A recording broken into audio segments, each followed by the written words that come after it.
in the southern Indian Ocean. As every hour goes by, the search area gets bigger and bigger. Quando o voo 370 desaparece em 8 de março de 2014, ele se torna um mistério internacional.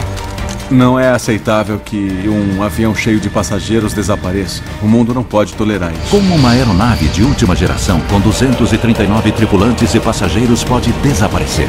O voo 370 pode virar um navio médio celeste do século XXI. Nothing's ruled out over the mysterious loss of a Malaysian airliner. O caso põe em dúvida tudo o que sabemos sobre a tecnologia de aviação moderna e expõe lacunas perturbadoras de comunicação e segurança. Nós vamos ter que pensar de uma forma inovadora para lidar com esse tipo de situação. Nós reunimos alguns dos maiores especialistas em viagens aéreas do mundo para investigar 10 problemas básicos que podem explicar o desaparecimento do voo 370. Nós temos muita tecnologia inteligente, telefones celulares, GPS, nós podemos encontrar qualquer coisa em qualquer lugar e realmente perdemos um avião? Este terrível incidente pode mudar para sempre a forma como viajamos pelos céus?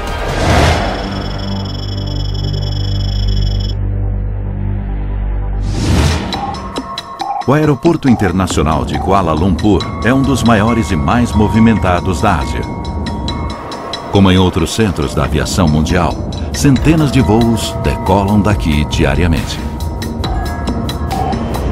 Em 7 de março de 2014, poucas horas antes do horário de partida, 227 passageiros fazem o check-in para o voo 370.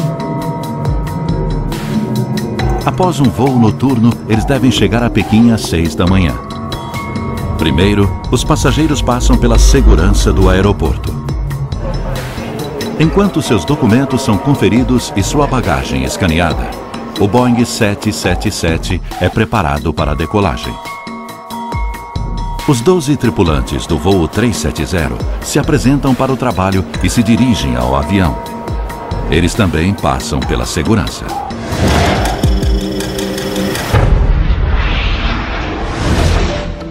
O que o voo 370 deixou claro é que precisamos fazer mais em termos de investigar os próprios membros da tripulação. Nestas imagens de circuito interno, o capitão Zahari Ahmed Shah e seu copiloto Farik Abdul Hamid são vistos passando por um detector de metais antes de embarcar. O jeito mais fácil de burlar a segurança e prejudicar um voo é usando a tripulação. Ninguém checa a tripulação. Em muitos países, os pilotos são investigados apenas ao serem contratados pelas companhias aéreas. Na hora do embarque, eles passam direto pelo detector. A imagem mostra o capitão passando pelo detector. Depois, o oficial de segurança dá um passo à frente, dá um tapinha no peito dele e o deixa passar. Então, temos uma lacuna aí. Se houver alguém mal intencionado entre os pilotos, nós corremos o risco de que ele use essas lacunas para desaparecer dos céus. Enquanto a tripulação se dirige à aeronave, os passageiros passam pelo controle de passaporte.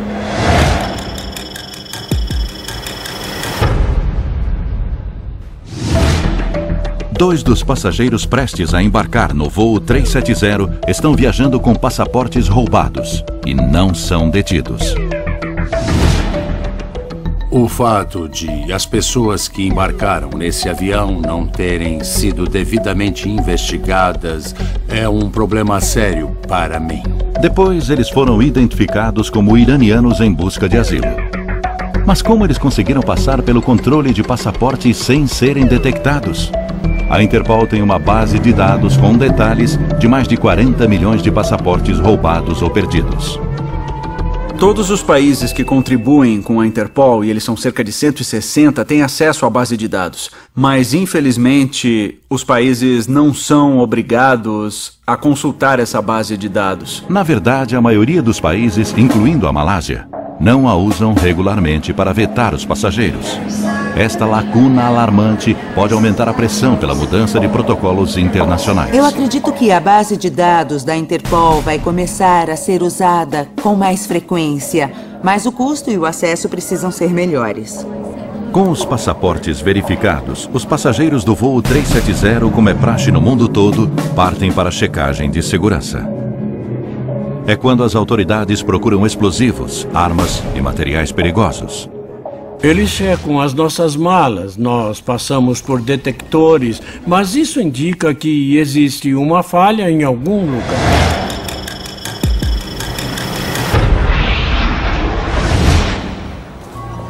Desde o 11 de setembro, o escaneamento corporal e de bagagem se tornou obrigatório em aeroportos do mundo todo. Mas o processo não é tão meticuloso quanto pensamos. A nossa bagagem de mão nem sempre recebe a atenção adequada. Depois de 1 hora na fila, nós achamos que a segurança é alta. Mas cada escaneamento individual deve levar aproximadamente de 12 a 15 segundos. Uma pessoa fica sentada na máquina de checagem das malas e ela vê uma imagem a cada 8 segundos. Eu não conheço ninguém capaz de realmente checar o que tem em uma mala em 8 segundos. Existem fraquezas por causa de problemas fundamentais. Por exemplo, nós não temos equipamentos capazes de encontrar explosivos na bagagem de mão. Pode até haver um explosivo, mas ele vai parecer um salame ou um pedaço de queijo. Mais de uma década após o 11 de setembro, os protocolos de segurança parecem rígidos, mas ainda existem fraquezas fundamentais no mundo da aviação, especialmente no que diz respeito à tecnologia e ao seu uso. Nós gostaríamos que a tecnologia da segurança aeronáutica chegasse ao ponto em que o erro humano fosse removido da equação, ao ponto em que não dependêssemos das decisões de uma única pessoa que faz a revista e escaneia a bagagem despachada ou de mão. Identificar ameaças antes do embarque é a forma mais eficiente de garantir a segurança. Novas tecnologias estão sendo desenvolvidas para identificar quem está viajando, o que há na bagagem e o estado de espírito dos passageiros e tripulantes. Métodos inovadores de detecção estão sendo usados em aeroportos do mundo inteiro, muitos deles baseados na ciência biométrica e no reconhecimento facial 3D. E há novos sistemas criados para impedir que substâncias perigosas ou explosivas entrem no avião. Nós podemos melhorar a tecnologia de escaneamento da bagagem despachada ou da bagagem de mão com sofisticados algoritmos da máquina de raio-x capazes de detectar a presença de um dispositivo explosivo e nos alertar imediatamente. Embora nenhuma evidência ligue os tripulantes ao desaparecimento do voo 370, o caso levanta questões sobre a necessidade de avaliá-los regularmente. Novas tecnologias e inovações se baseiam em indicadores fisiológicos e psicológicos. É o sistema que verifica a sua identidade pelo movimento dos seus olhos. Também pode dizer se você está bêbado, se tem um problema, ou se você está ansioso. Nós temos que saber se, no mínimo, o piloto, o copiloto e o comissário de bordo não estão sendo coagidos ao entrar na cabine de comando. Com a avaliação comportamental, o nervosismo, o suor e outros sinais podem indicar se uma pessoa tem más intenções. Boa parte dessa tecnologia ainda está no futuro. E para muitas autoridades aéreas ao redor do mundo, é simplesmente uma questão de custo-benefício. O que acaba atrasando o aprimoramento das tecnologias modernas nos países em desenvolvimento é o custo. Quase todos os equipamentos são caros demais, tanto em termos de aquisição quanto de manutenção, assim como o treinamento do pessoal que vai lidar com eles. É preciso mais cooperação internacional. É necessário compartilhar essa tecnologia. Nós temos que levar esses avanços tecnológicos dos países desenvolvidos para os países em desenvolvimento. Com as checagens de segurança completas, o voo é liberado para decolagem à 00:40. O Boeing 777 deixa a pista do aeroporto de Kuala Lumpur pela última vez. Primeiro, o avião é liberado para decolagem e quem faz isso é o controlador na torre. Então a aeronave inicia o voo e assim que o controlador garante que ela não está na rota de outros aviões, ele entrega a aeronave para o controle de área. Esse processo é uma rotina que se repete o tempo inteiro, todos os dias. O controlador de voo vai identificar o avião, vai colocá-lo em altitude de cruzeiro, em sua rota correta, o mais rápido possível. Por isso, há uma série de transmissões entre o controlador e o piloto. A caminho de Pequim, o voo 370 cruzará o espaço aéreo do Vietnã. Existem protocolos para a transferência de um voo do controle de tráfego aéreo de um país para o de outro. Ao sair de uma zona, o piloto recebe informações sobre a frequência de rádio da próxima zona. Ele faz contato e avisa a zona seguinte, onde ele está e que está prestes a entrar nela. O controle de tráfego aéreo malaio dá instruções ao voo 370 para a próxima zona de voo sobre o Vietnã. O procedimento normal seria dar boa noite ao controle de tráfego aéreo malaio e, literalmente, no momento seguinte, dar bom dia ao Vietnã. A instrução foi dada e foi confirmada. Boa noite, Malaysia 370. E depois, silêncio. A transferência de controle de tráfego aéreo incompleta é o problema seguinte na sequência de eventos. Com a comunicação via rádio suspensa, o controle de tráfego aéreo depende do radar. Mas transferências perdidas não são exatamente incomuns. A gente pode estar no meio de uma conversa sobre a navegação, alguma outra coisa, e perceber que esqueceu de fazer contato. Acontece. Obviamente não deveria, mas acontece. Mas o chamado buraco negro entre controles de tráfego aéreo internacionais fornece uma oportunidade perfeita para quem tem intenções sinistras. Se o seu plano é fazer o avião desaparecer, esse pode ser um bom ponto de partida. Você tem uns 5 minutos de vantagem antes que uma investigação séria comece a acontecer. Mais preocupação.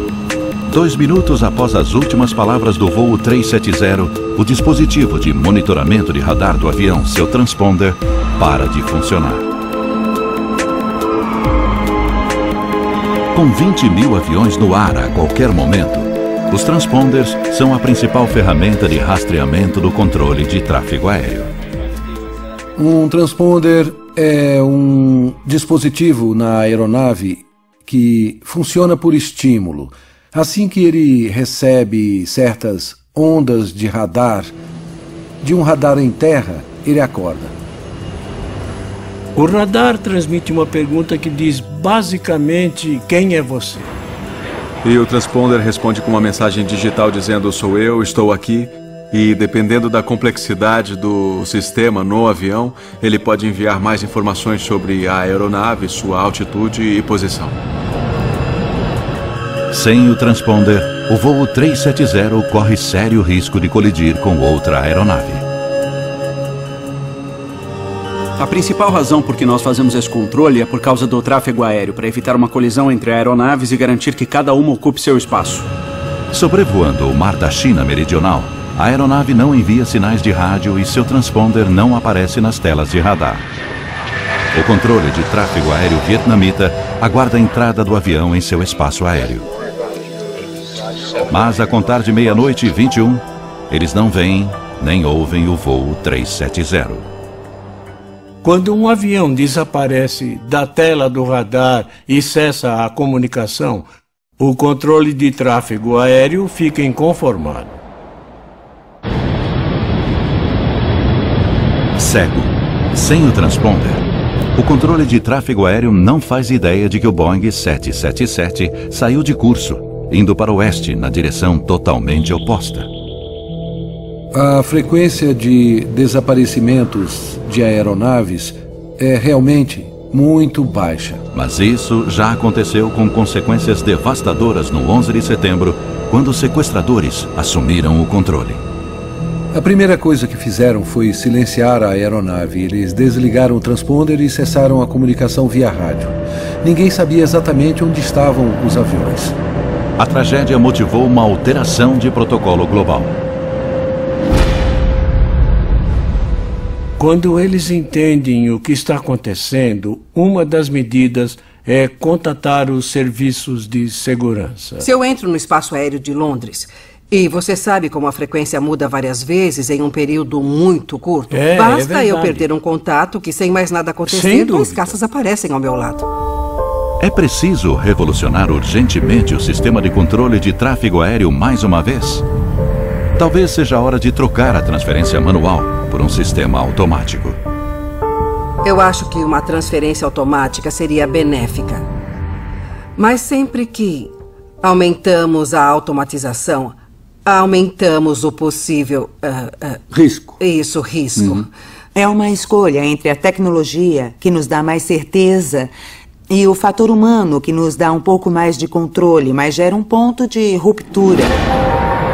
Mas o transponder não é o único sistema que mantém os aviões em contato com o solo. Existe outro, o Sistema de Comunicação e Relatórios de Aeronaves, ou ACARS. As aeronaves podem automaticamente enviar dados sobre o seu desempenho ao fabricante, incluindo o desempenho do motor, consumo de combustível e talvez até a velocidade da aeronave. Mas no caso do voo 370, o sistema via satélite parou de transmitir mais ou menos ao mesmo tempo em que o avião se desviou da rota e o transponder parou de funcionar. É nessa janela de 10 a 15 minutos que nós precisamos entender o que estava acontecendo na cabine de comando. O fato de tanto o transponder quanto o sistema ACARS terem sido desligados levanta uma questão crucial. O transponder tornou-se inoperante. Como ele se tornou inoperante? No momento, parte do sistema CARS foi desativado. Pode ter sido uma desativação proposital ou uma falha de sistema muito específica. A pessoa em melhores condições de desligar o sistema é o piloto. Se o piloto tiver que desligar o transponder, ele não vai ter nenhum problema, porque ele fica aqui no controle central e é só uma questão de localizar a chave e então virar. Outro jeito de fazer isso, ou por exemplo de desligar o ACARS, é mexer aqui em cima nos disjuntores e puxar os disjuntores correspondentes, e isso faz tudo parar de funcionar. Um piloto pode desligar um transponder por motivos legítimos. Eu tive que desligar um transponder durante o voo uma vez, e no meu caso foi por causa de uma pane elétrica. Eu não consigo imaginar uma situação em que eu desligaria o transponder e não informaria ao controle de tráfego aéreo sobre a minha decisão. Acidental ou propositalmente, os pilotos devem ter a opção de desligá-lo sem o consentimento da torre de controle? Nós temos que aceitar que o capitão de uma aeronave tem e deve ter o controle total sobre tudo naquela aeronave, incluindo o desligamento dos sistemas elétricos, com exceção dos absolutamente necessários para o controle de voo, para combater, por exemplo, incêndios. A ideia de a torre poder assumir o controle, eu acho aterrorizante. Como a torre pode tomar as decisões que nós tomamos no ar? Encontrar o equilíbrio entre a autonomia dos pilotos e a importância de um monitoramento adequado continuará sendo um desafio. A ação humana não é a única causa possível por trás do colapso dos sistemas de rastreamento. Uma falha mecânica também pode ter desativado os componentes elétricos. Isso pode explicar por que o voo não pôde ser monitorado e a tripulação não conseguiu pedir socorro.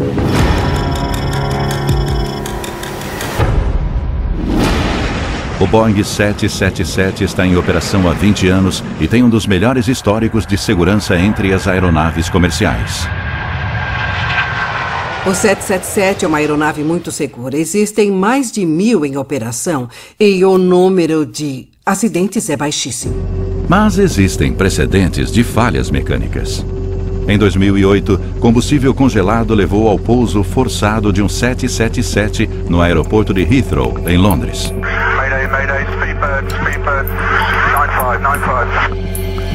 Mas a hipótese de falha mecânica mais provável no caso do voo 370 é um incêndio na cabine de comando, como no Egypt Air 667. Um curto-circuito atingiu o duto de oxigênio da cabine de comando. Em 30 segundos, o fogo abriu um buraco do tamanho de uma mala na fuselagem. Uma falha mecânica explicaria por que o voo 370 virou inesperadamente para o oeste. Em caso de fumaça, fogo, qualquer coisa do tipo, a prioridade é aterrissar o mais rápido possível. Se algo similar aconteceu no voo 370, isso explicaria a curva. Pilotar, navegar, comunicar. Não me surpreende que eles não tenham enviado uma mensagem de emergência. Porque se o incêndio na cabine de comando foi grave, estamos falando de 20, 30 segundos, não é muito tempo. Mas não há tentativa de aterrissagem. O voo 370 segue na direção errada, rumo ao mar. Embora os dispositivos de rastreamento estejam desativados, um link de comunicação vital continua ativo: os pings, ou sinais de dados da antena de satélite. Os pings são uma resposta automática da aeronave dizendo: sim, ainda estou aqui. Os pings continuam sendo transmitidos mais de 6 horas após o avião sair da rota. Esse fato se torna vital na busca pelo voo 370. Embora os pings não forneçam nenhum tipo de dados sobre a localização da aeronave, nós sabemos, graças a eles, que a aeronave continuou voando por diversas horas após a perda de contato. Hoje nós sabemos que o avião seguiu em direção à latitude 40 graus, que concentra os ventos mais hostis do Oceano Índico Sul. Mas quem estava no comando? Homem ou máquina? Se o piloto para de comandar o avião, normalmente o piloto automático assume e continua no comando até o avião pousar em seu destino ou até acabar o combustível ou alguma outra coisa dar errado. Como um avião fantasma. Estaria o piloto automático levando o voo 370 ao lugar do seu descanso final e obrigando o mundo a conviver com o mistério?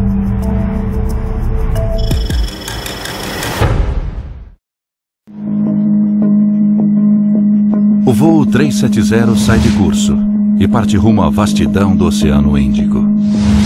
Um mistério que expõe uma série de lacunas na segurança aeronáutica. Em terra firme, o mundo acorda com a notícia urgente de que há um avião desaparecido. Parentes e amigos em Pequim chegam para receber o voo 370, mas ele nunca aparece.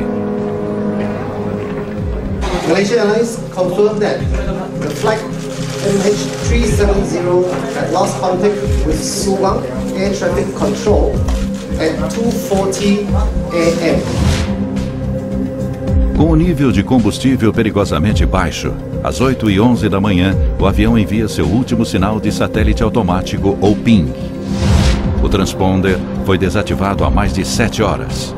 E o controle de tráfego aéreo malaio ouviu o copiloto pela última vez 6 horas atrás. Um avião passar um período tão grande sem um monitoramento é algo muito raro.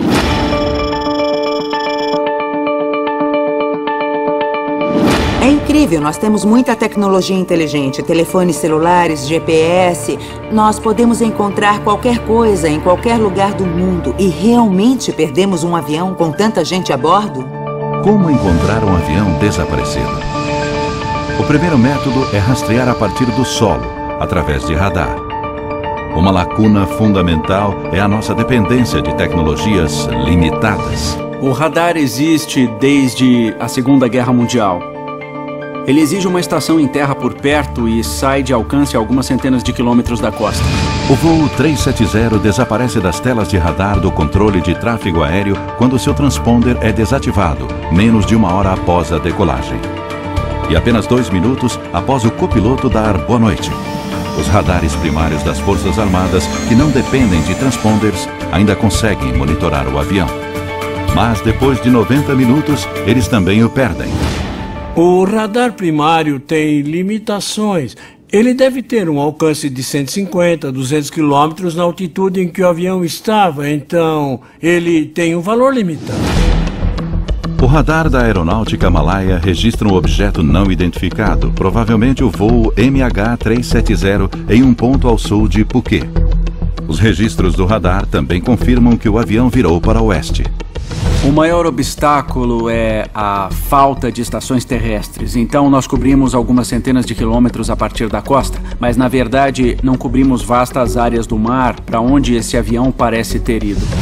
Então, quando o voo 370 desaparece de todos os radares, alguém continua observando? Nesse caso, quem?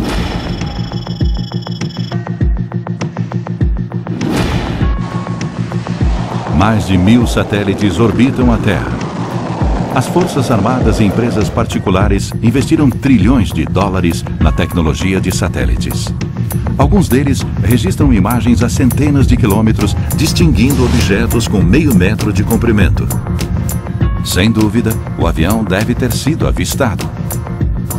A grande maioria dos satélites de imagem é de órbita baixa, a poucas centenas de quilômetros de altitude, e se move muito rápido.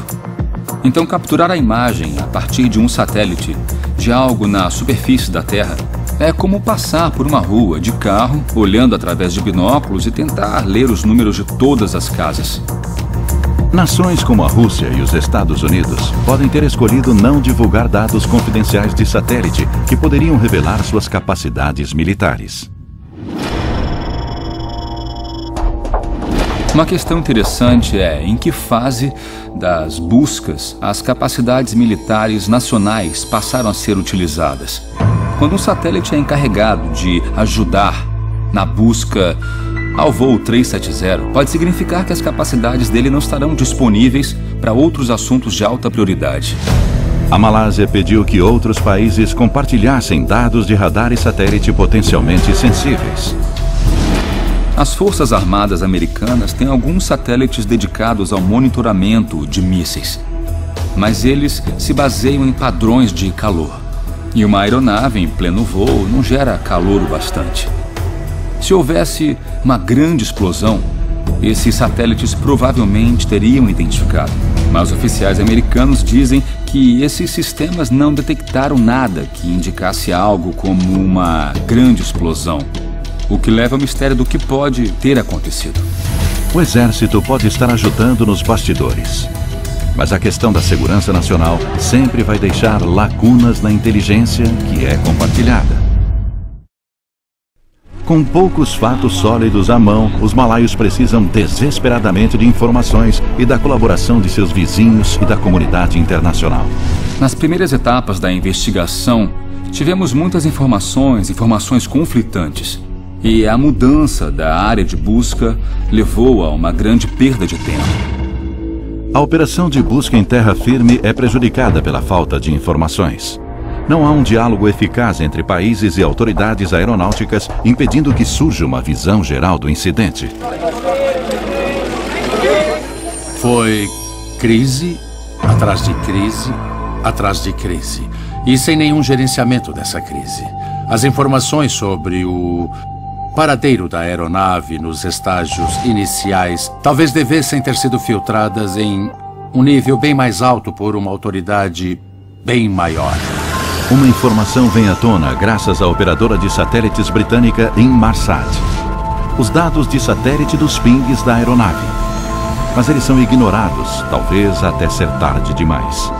Na perda deste avião, vimos que os países não se comunicaram direito. E tempo foi perdido. Existem protocolos para desastres internacionais, mas as circunstâncias do desaparecimento do voo 370 são únicas. Para uma busca em águas internacionais, a nação afetada pode invocar a Carta Internacional sobre o Espaço e as Grandes Catástrofes, que prevê a ajuda de países como a China e os Estados Unidos. Os membros disponibilizam um ou mais de seus satélites para coletar imagens da área especificada e as fornecem ao país que invocou a carta. No entanto, a carta não estipula exatamente como darão a assistência. E cabe aos países fazer todo esse trabalho. É provável que possamos melhorar muito a colaboração entre diversas organizações e países que possuem capacidades diferentes, especialmente em termos de imagem de satélite e telecomunicações. Os protocolos existem, mas as nações envolvidas precisam se comunicar com mais rapidez e eficiência. Parece que o mistério não resolvido do voo 370 pode levar os países a buscar uma abordagem padronizada e talvez uma entidade superior realmente global possa começar a surgir e nós precisamos dela. Enquanto o mundo vasculhava o mar da China Meridional em busca do voo 370, em Londres, os técnicos da Inmarsat decidiram tentar localizar o avião analisando os pings ou dados enviados ao satélite. O sistema continuou emitindo os pings para a rede. Os sinais enviados pela estação terrestre perguntavam para a aeronave: "Você está aí?" E a aeronave respondia: "Sim, estou aqui." E isso ocorria de hora em hora com uma frequência previamente determinada. Mas os pings de satélite emitidos para e pela aeronave não informam a localização do avião. No entanto, apesar da falta de dados, a equipe enfrenta o desafio. Programadores usam os 8 pings enviados pelo avião para determinar sua possível trajetória. Análises isolam 2 possíveis corredores que o avião pode ter usado. Um rumo ao norte entre a Tailândia e o Cazaquistão. O outro, rumo ao sul, entre a Indonésia e o Oceano Índico Sul. Nós usamos a diferença de velocidade com que o sinal foi da aeronave até o ponto fixo, o satélite no espaço. É o chamado efeito Doppler. Imagine um apito de trem ficando mais alto ao se aproximar de você e mais baixo ao se afastar. Nós usamos esses sinais para determinar em que ponto daquela rota específica o avião poderia estar. A equipe foi um passo além, criando algoritmos complexos para analisar as trajetórias de diversos voos de 777 da Malaysia Airlines rumo a Pequim. Ao fazer isso, eles puderam deduzir a rota mais provável para o avião, o Corredor Sul. Eles tinham um palpite bem sólido de para onde a aeronave foi. Então eles compararam com outros 6 aviões que decolaram no mesmo dia. E deu certo. Ao aplicar esse modelo ao caso do voo 370, eles conseguiram mostrar de forma bastante convincente que ele deve ter seguido rumo ao sul. A área de busca se resume a um corredor de 160 quilômetros no Oceano Índico, a oeste de Perth. O primeiro-ministro malaio dá a notícia. According to this new data, flight MH370 ended in the southern Indian Ocean. Agora os investigadores sabem o lugar mais provável da queda. E uma operação internacional de busca está em andamento. Não existe certeza sobre o que aconteceu e isso é impensável. Nós temos que saber o que houve para evitarmos no futuro. Mas ainda há 2 evidências vitais que precisam ser encontradas: o gravador de dados de voo e o gravador de voz da cabine, as caixas pretas. Essas 2 unidades sobreviveriam a um impacto considerável e, sem dúvida, sobreviveriam embaixo d'água. E caso os investigadores encontrem as caixas pretas, elas podem ironicamente se tornar o maior mistério de todos. Com o passar das semanas e sem nenhuma resposta sobre o que aconteceu com o voo MH370, a dor e a raiva dos parentes aumentam. Finalmente, os investigadores conseguem isolar uma área onde a aeronave pode ter caído. Ela cobre 254 mil quilômetros quadrados nas profundezas do Oceano Índico Sul. Mas é preciso encontrar uma parte crucial do avião. Outro mistério: as caixas pretas.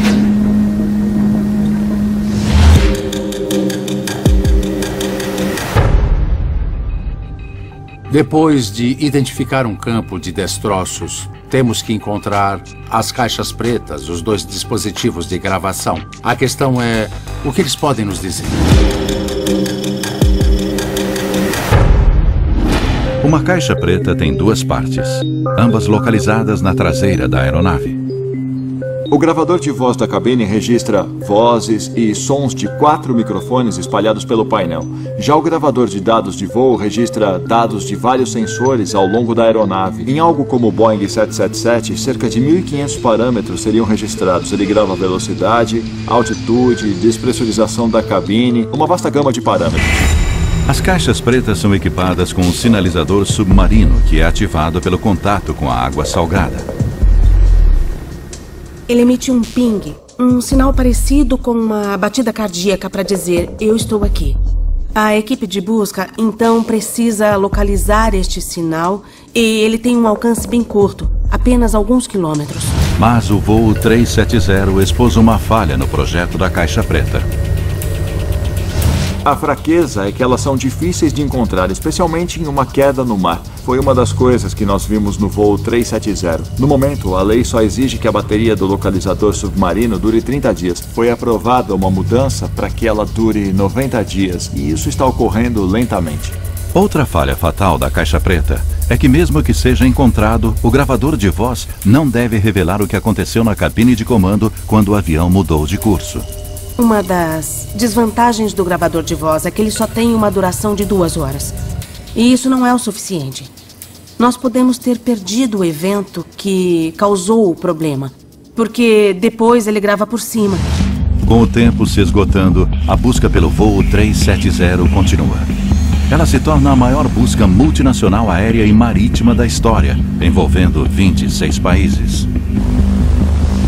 Eu acho que o comandante da Marinha Australiana fez o melhor comentário sobre isso. Alguém perguntou se era como procurar uma agulha no palheiro. Ele disse, ainda estamos procurando palheiro, imagina a agulha.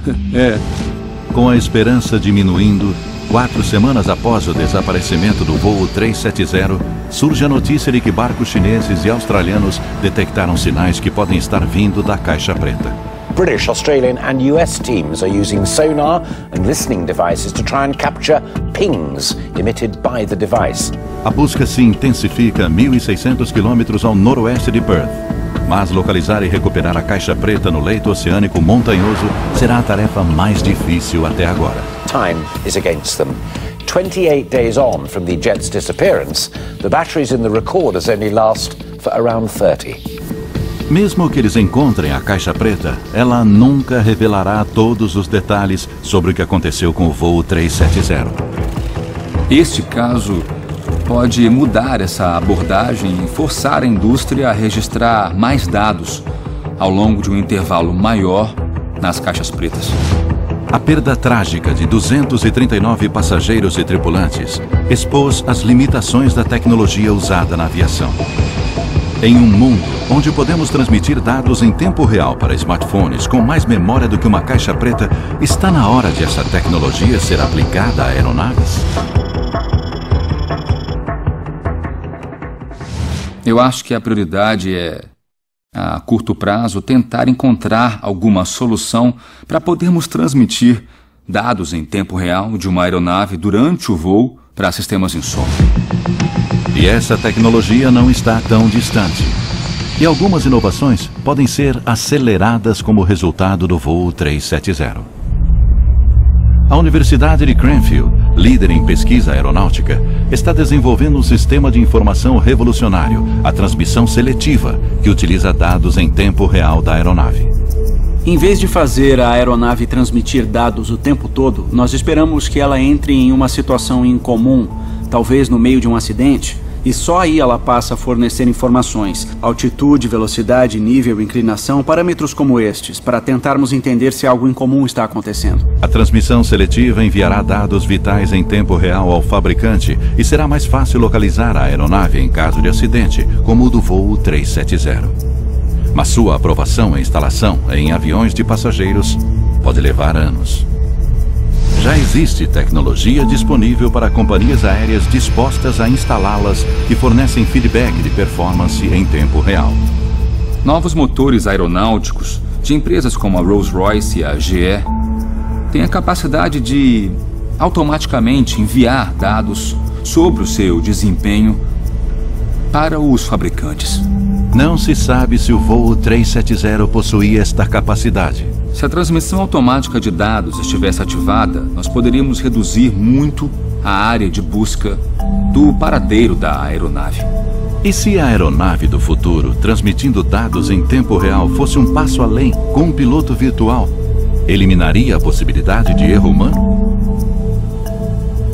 A Universidade de Tóquio está desenvolvendo um sistema de controle de voo inteligente usando inteligência artificial.